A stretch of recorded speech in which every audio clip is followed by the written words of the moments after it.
Good morning, dear students. This is the ninth video of Geography, Chapter 4. Chapter name is Climate, and this video is for the student of Standard 9. Students, here in this video, we will cover the topic which is also related to the oscillation and the ocean current, that is El Nino and La Nina, as well as we will discuss about the ENSO, El Nino and Southern Oscillation. So one by one we will take a look.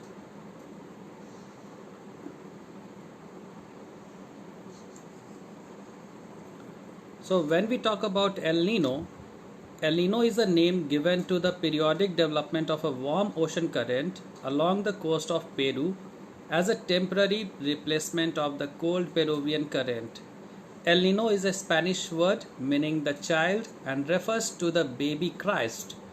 As this current starts flowing during Christmas, so the reason behind why it is called a baby Christ, because it used to originate during the time of the Christmas, and always just remember it is a warm ocean current.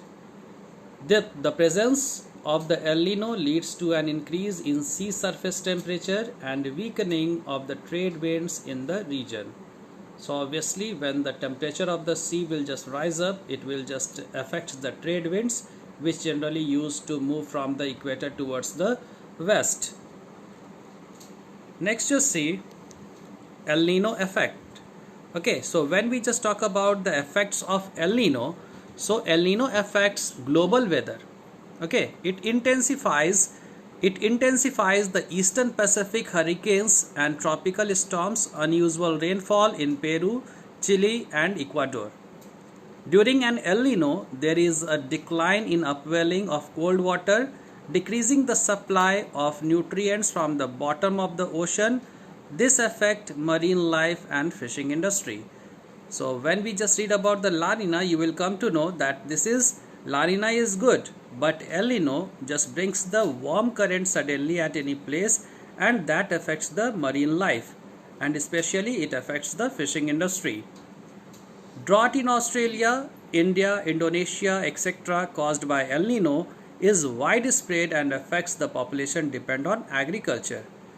Obviously you just imagine that suddenly the ocean current will just become warm, and what will happen? Ocean current is warm, wind is also just dry, then what will happen?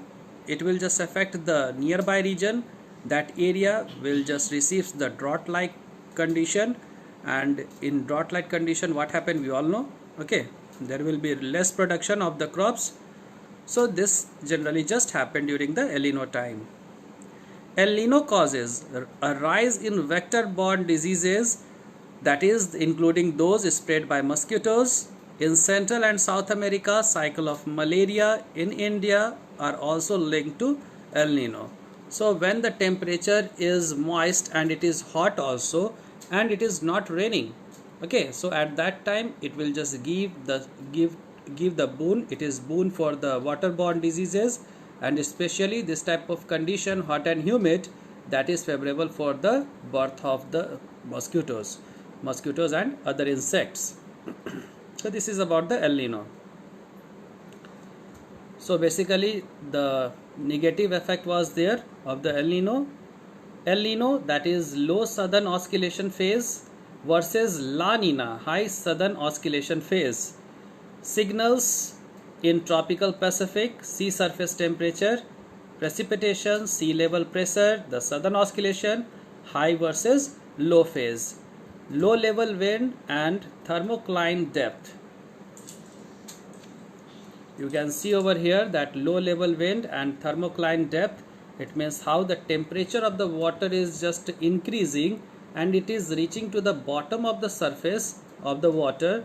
So obviously whatever the plankton and whatever the water aquatic life is over there, that will just affect.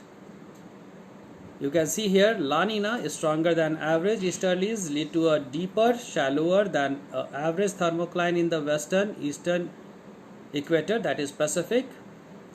El Nino, weaker than average easterlies, lead to a deeper, shallower than average thermocline in the eastern western equator to Pacific.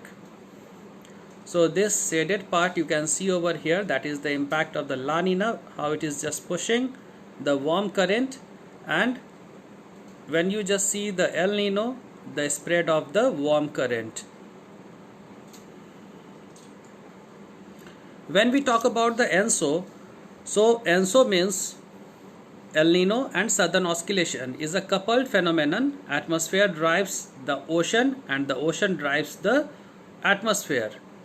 Positive feedback between ocean and atmosphere, example that weaker equatorial trade winds, cold water upwelling in the east will decrease surface warming of the ocean, reduced east-west temperature gradient, weaker equatorial trade winds. So basically we have to focus on what is average. You can see over here, this is Walker circulation, and what happens in the Walker circulation, you can easily observe here that this is the South America and this is New Guinea. Okay, so how this happened, South America, that region is there, and New Guinea, Papua New Guinea, you know that nearby Australia only, New Zealand, one island is there. So what is average? Okay, wind and sea surface temperature are coupled. The SST, this is not the social studies, this is the Southern Oscillation. Okay, this is the sea surface temperature, influence the winds and vice versa.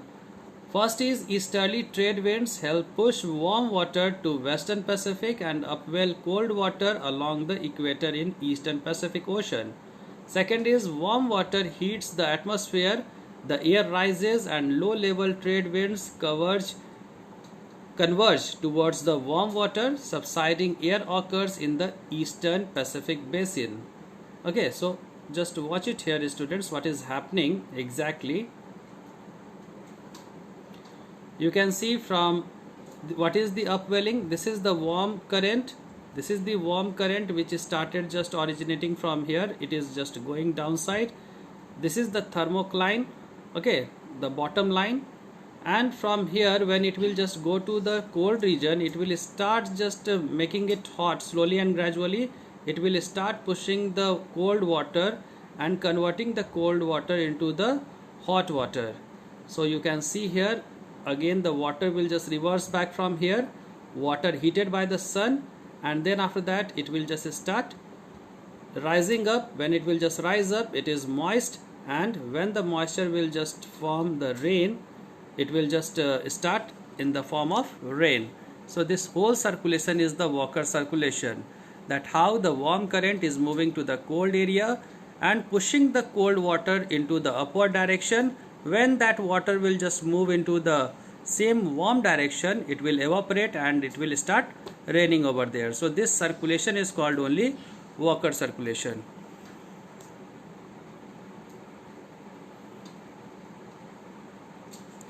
You can see over here that El Nino, so how it is affecting the oceanic life or aquatic life, you can just imagine from here only, students, that warm pools sloshes east warm, and then after that suppose that if it is just reaching to the cold area, so it is making that also warm.